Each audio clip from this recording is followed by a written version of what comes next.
அனைத்துலக உயிரோடை தமிழ் ILC தமிழ் உயிரோடை தமிழில் அன்பர்களே, உலக நகர்வல் நிகழ்ச்சியில் இணைந்திருக்கிறீர்கள். உலக நகர்வல் நிகழ்ச்சியில் பிரித்தானியாவிலிருந்து போரியல் ஆய்வாளர் அருஸ் அவர்கள் இணைகின்றார். வணக்கம் அருஸ் அவர்களே. வணக்கம் ராஜானி. அனைத்துலக உயிரோடை தமிழ் உறவுகளுக்கு அன்பு கிடந்த வணக்கம். அன்பர்கள் சார்பாக உங்களுக்கு வணக்கத்தை தெரிவித்துக் கொண்டு இன்றைய உலக நகர்வல் நிகழ்ச்சியில் நாங்கள் முதலில் கனடா தொடர்பாக பார்ப்போம்.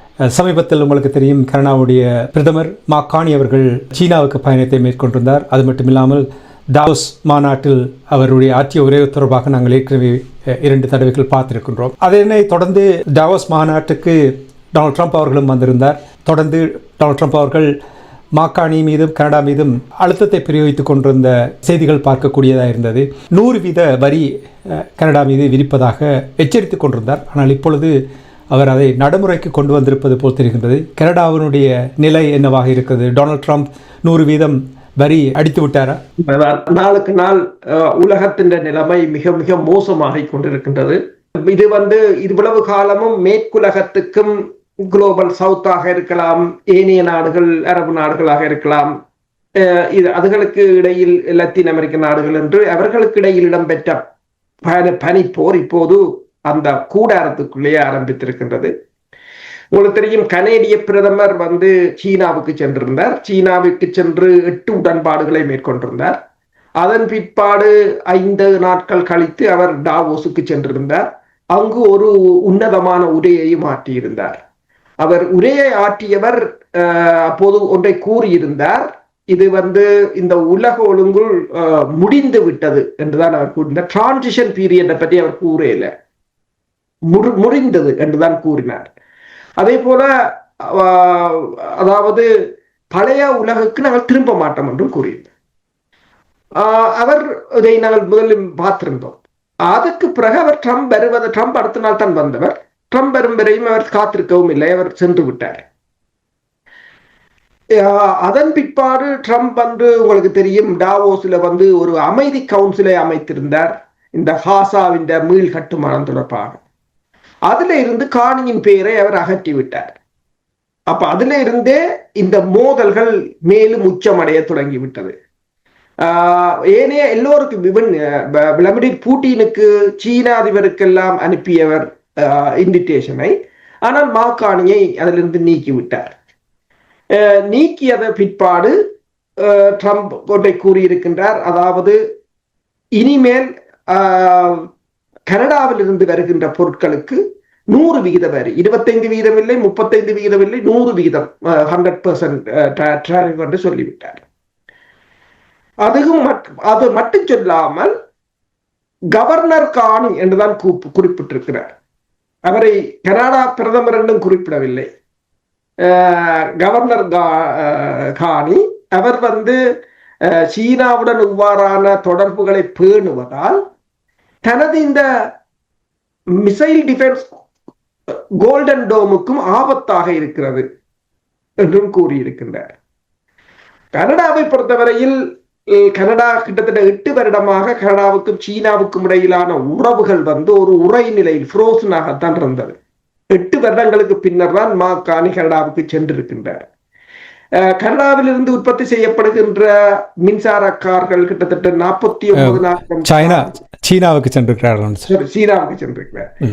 சீனாவில் இருந்து உற்பத்தி செய்கின்ற கிட்டத்தட்ட 49,000 எலக்ட்ரிக் வெஹிக்கிள்களை ஒவ்வொரு ஆண்டுதோறும் இறக்குமதி செய்ய போவதாக கூறியிருக்கின்றார். கடந்த வருடம் அமெரிக்கா சீனாவின் எலக்ட்ரிக் வெஹிக்கிள்களுக்கு 100% வரியை விதித்திருந்தது.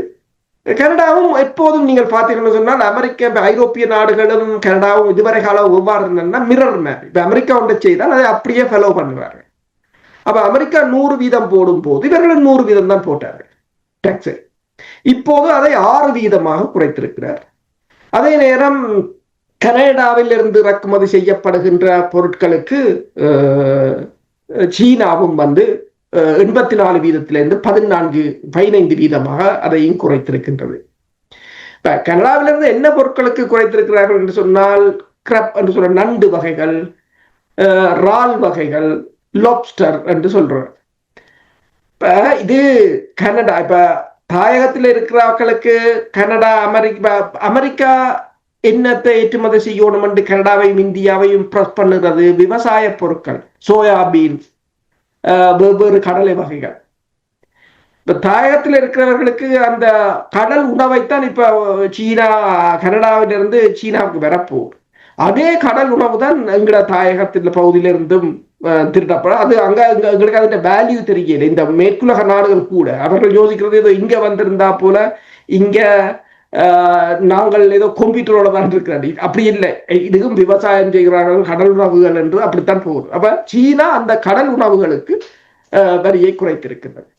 இப்ப இதற்கு இந்த நிலைமையில் இப்ப உதாரணமா நீங்க பாத்தீங்கன்னு சொன்னால் ஒரு BYD கார் வந்து இப்ப ஒரு நல்ல எஃபிஷியன்டான கார். அப்ப $20,000 என்று சொன்னால் கனடா மக்கள் அதை $20,000 ஓடுவார்கள். சரி, $25,000. ஆனால் அமெரிக்காவில் அது $40,000 இருக்கு. என்ன 100% டாக்ஸ். அப்ப இது வந்து அமெரிக்காவுக்கு ஒரு மிகப்பெரிய ஒரு சின்னத்தை கொடுத்திருக்கலாம். அடுத்ததாக இலோன் மஸ்கின் எலக்ட்ரிக் கார்களுக்கும் இது ஒரு போட்டியாகத்தான் இருக்க போகிறது. அப்ப எனவேதான் உடனடியாக 100% வரியை போட்டிருக்கிறார் ட்ரம்ப். அதுக்கு கனடா பிரதமர் ஒன்றை கூறியிருக்கின்றார், கனடிய மக்களை தங்கள் பொருட்களை அதாவது அமெரிக்க பொருட்களை புறக்கணிக்குமாறு, அதாவது தங்களுடைய பொருட்களை வாங்குமாறு கூறியிருக்கிறார். அப்ப அடுத்ததாக என்ன கனடா என்ன யோசிக்கிறது? அதுக்கு பிறகுதான் கனடா இப்போது இந்தியா, ஐரோப்பிய ஒன்றியம், இந்தோனேஷியா, சீனா போன்ற நாடுகளில் தந்த வர்த்தக விரிவாக்கத்தை விரிவுபடுத்த தொடங்கி இருக்கின்றது.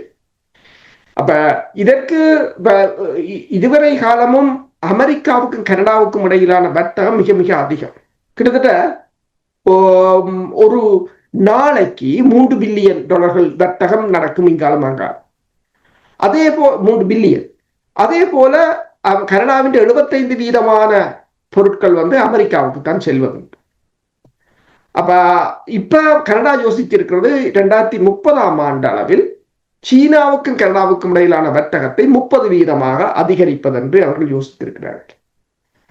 அப்ப இந்த நிலையில் வந்து இந்த 2 நாடுகளுக்கும் இடையிலான முறுகல் மேலும் மேலும் அதிகரித்து கொண்டு செல்கின்றது. அமெரிக்காவை பொறுத்தவரையில் கிட்டத்தட்ட 8,000க்கும் மேற்பட்ட கிலோமீட்டர் நீளமான எல்லையை கொண்டிருக்கிறது கனடாவுடன். இதுவரை கனடா அமெரிக்காவின் பாதுகாப்பின் ஒரு அங்கமாகவும் இருந்துதான் வந்திருக்கின்றது. அமெரிக்க அதிபர் வந்து கோல்டன் டோமை தயாரிக்க போறோம்னு சொல்கிறார். ஆனா கனடாவின் ஆதரவு இல்லாமல் அது வேலை செய்ய போவதும் இல்லை. அப்ப என்னென்று சொன்னால் ஆய்வாளர்கள் என்று கூறுகிறார் என்று சொன்னால் அமெரிக்க அதிபரின் இந்த நடவடிக்கைகள் கனடாவை மேலும் மேலும் வெவ்வேறு நாடுகளை நோக்கி தள்ளுகிறதே தவிர அதை ஒன்றாக கொண்டு வருவதற்கான முயற்சி இல்லை என்று தான் கூறுகிறார். நீங்கள் கூறுவதை வைத்து பார்த்தால் அமெரிக்காவுக்கு தான் அதிகமான பாதிப்பாக இருக்கும் என்றால் அமெரிக்காவுடைய காங்கிரஸ் வர்த்தக வரியை இந்த முடிவை எதிர்க்க முடியுமா? உண்மைதான். ஆனால் அவர்கள் சுப்ரீம் கோர்ட்ல வழக்குகளை போட்டாலுமே ட்ரம்ப் தனக்குரிய அந்த லூப் கோல்களை வைத்து தனக்குரிய அதிகாரங்களை வைத்து அதனை நடைமுறைப்படுத்தி கொண்டுதான் இருக்கின்றார். என்றால் அவர் பெரும்பான்மையாக வாக்குகளை பெற்று வந்திருக்கின்றார். இப்ப நீங்கள் சொன்னது போல அமெரிக்காவுக்கு தான் பெருமளவான நஷ்டங்கள் வரப்போகிறது என்று சொன்னால் கனடாவிலிருந்து அமெரிக்கா இறக்குமதி செய்கின்ற எலக்ட்ரிசிட்டி வந்து 85% எலக்ட்ரிசிட்டி கனடாவிலிருந்து தான் வருகிறது. 60% எரிபொருட்கள் கனடாவிலிருந்து தான் வருகின்றது. மொபைல் பார்ட்ஸை பொறுத்தவரையிலும் பெருமளவானவை கனடாவிலிருந்து ஸ்டீலாக இருக்கலாம், அலுமினாவாக இருக்கலாம். அலுமினாவை பொறுத்தவரையில் இப்போ ஃபைட்டர் ஜெட்ஸ் இந்த பார்ட் செய்வதற்கோ அல்லது வெவ்வேறு உதிரிப்பாகங்களுக்கோ அது தேவை. அப்ப இவற்றையெல்லாம் ஒரே இரவில் அமெரிக்கா இன்னொரு சப்ளையர்களால அதை செய்ய முடியாது. ஈவன் யுரேனியம் கூட, யுரேனியத்தின் யுரேனியம் வந்து கனடாவின் தான் மிகவும் தரம் வாய்ந்தது. கனடாவிலிருந்து தான் அமெரிக்காவுக்கு வருகின்றது. 20% அமெரிக்காவின் எரிபொருள் தேவையை வந்து இந்த அணு உலைகள் தான் நிவர்த்தி செய்து கொண்டிருக்கின்றன. ஆனால் இப்ப ட்ரம்பின் இந்த நடவடிக்கைகள் இப்ப 100% வரி என்று சொன்னால் இத்தனை பொருட்களுக்கு 100% எகிரும். உதாரணமாக எலக்ட்ரிசிட்டியாக இருக்கலாம், எரிபொருட்களாக இருக்கலாம், ஆட்டோமொபைல் பார்ட்ஸாக இருக்கலாம். ஏற்கனவே ட்ரம்ப் போட்டிருந்த வரிகளால அமெரிக்க மக்களின் பொருளாதாரத்தில் இப்ப கிட்டத்தட்ட ஒவ்வொருத்தரும் எக்ஸ்ட்ராவா $1,000 ஒரு வருஷத்துக்கு கட்டுகிறார்கள். இந்த அரசாங்கத்தின் வரிகளால் காசு செலவாகிக் கொண்டிருக்கிறது என்று கூறியிருக்கிறார்கள். அமெரிக்காவிலும் ஏற்கனவே பல மாநிலங்களில் ஒரு கொதிநிலையாகத்தான் இருக்கின்றது. ட்ரம்புக்கு எதிரான கருத்துக்கள் தான் வெளிவந்து கொண்டிருக்கின்றது. ஆனா இந்த நிலையில் இந்த கனடாவுக்கும் அமெரிக்காவுக்கும் இடையிலான மோதல் வந்து ஒரு மிக மிக முக்கியமாக இந்த மேற்குலகத்துக்குள்ள ஒரு பெரிய ஒரு விரிசலை கொண்டு வருவதாகத்தான் இருக்கு.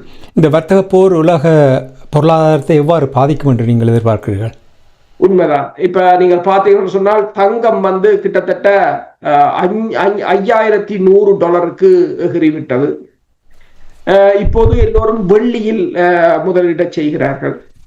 தங்கத்துக்கும் டாலருக்கும் இடையிலான போட்டியில் தங்கம் வந்து டாலரை 44% கீழே தள்ளிவிட்டது ஒரு வருஷத்துக்கு. டாலரால் நிமிர்ந்து நிற்க முடியாத ஒரு நிலை. இப்ப தங்கம் விலையேறினதால ரஷ்யாவை பொறுத்தவரையில் ரஷ்யாவின் 300 பில்லியனை இவர்கள் வெளிநாட்டு கையிருப்பை முடக்கினார்கள். ஆனால் ரஷ்யா வந்து தங்கத்தை உற்பத்தி செய்கின்ற நாடு. அந்த தங்க விலையேற்றத்தால அந்த 300 பில்லியனை அந்த தங்கத்தின் விலையேற்றத்திலேயே ரஷ்யா உழைத்து விட்டது என்று சொல்லுகிறார்கள். அப்ப இதுதான் அவங்களோட ஸ்ட்ராட்டஜி. ஒன்றுல இழக்கிறது ஒன்றுல பெறுறது என்று. ஆனால் இவர்கள் அந்த ஃப்ரோசன் பண்ணதை கூட பயன்படுத்த முடியாத ஒரு நிலையாகத்தான் இருக்கிறார்கள். அமெரிக்க அதிபருடைய இந்த நடவடிக்கைகள் வந்து இப்ப பேங்குகளை பொறுத்தவரையில் வங்கிகள் எல்லாம் ஒரு தளம்பல் நிலையாகத்தான் இருக்கிறார் என்று கூறுகிறார்கள். எந்த நிலையிலும் வங்கிகள் உடைந்து விடலாம் என்று சொல்லி எல்லாவற்றுக்கும் அதிகமான அழுத்தம் பிரஷராகத்தான் இருக்கின்றது. பிரிக்ஸ் நாடுகள் வந்து தங்கள் சொந்த நாணயங்கள் மற்றது ஸ்விஃப்டுக்கு இணையாக வெவ்வேறு பண பரிமாற்றல் முறைகளை அவர்கள் இப்போது கையாள ஆரம்பித்து விட்டார்கள். ஸ்விஃப்ட் என்ற பயன்பாடும் வெகுவாக குறைந்து கொண்டிருக்கின்றது. பிரிக்ஸ் நாணயங்கள்ல இணைகிறவர்கள் அதிகமாகிக் கொண்டிருக்கிறார்கள். அமெரிக்காவின் திரைசேரியில் இருக்கின்ற பணத்தை மீளெடுப்பதில் பலரும் போட்டி போடுவதாக போட்டி போடுவதாக பார்க்கக்கூடியதாக இருக்கின்றது. இந்த 1985ஆம் ஆண்டு மேற்கொள்ளப்பட்ட பிளாசா உடன்பாடு போல, அதாவது ஜப்பான் நாணயத்தை வீழ்த்துவதற்கு அமெரிக்கா மேற்கொண்ட முயற்சி போல பிளாசா 2 என்றது ஏற்படுத்தப்படலாம். அமெரிக்கா கொண்டு வந்து பல நாடுகளின் நாணயங்களை வீழ்த்தி தனது நாணயத்தை உயர்த்தலாம் என்ற பேச்சுக்களும் இடம்பெற்றிருக்கின்றன.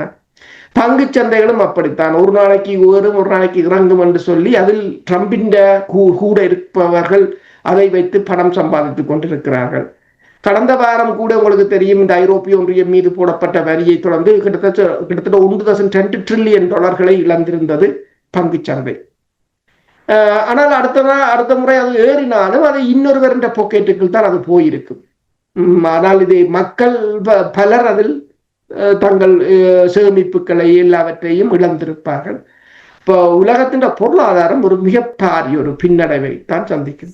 பேச்சுவார்த்தை மூலம் இதை ஓரளவுக்கு தணிக்க முடியும் என்று நம்புகிறீர்களா? அதற்கு இணங்கி செல்வாரா டொனால்ட் ட்ரம்ப் அவர்கள்?